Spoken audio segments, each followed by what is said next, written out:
ألم تر إلى الذين أوتوا نصيبا من الكتاب يؤمنون بالجبت والطاغوت ويقولون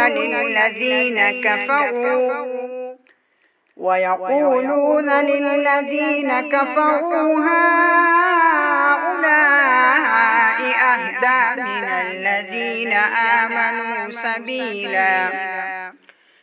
أولئك الذين لعنهم الله ومن يلعن الله فلن تجد له نصيرا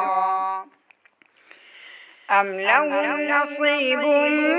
من الملك فإذا لا يؤتون الناس نقيرا أم يحسدون الناس على ما آتاهم الله من فضله فقد آتينا آل إبراهيم الكتاب والحكمة وآتيناهم ملكا عظيما فمنهم من آمن به ومنهم من صد عنه وكفى بجهنم سعيرا إن الذين كفروا بآياتنا سوف نصليهم نارا كلما نضجت جلودهم بدلناهم جلودا غيرها ليذوقوا العذاب إن الله كان عزيزا حكيما والذين آمنوا وعملوا الصالحات سندخلهم جنات تجري من تحتها الأنهار خالدين فيها أبدا لهم فيها أزواج مطهرة وندخلهم ظلا ظليلا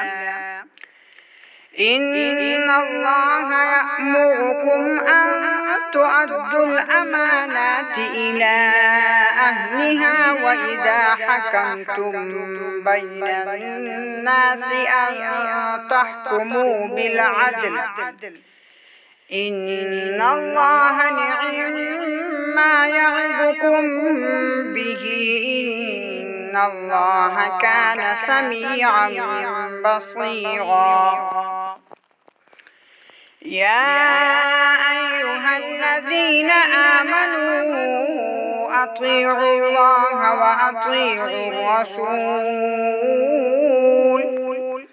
وأطيعوا الرسول وأولي الأمر منكم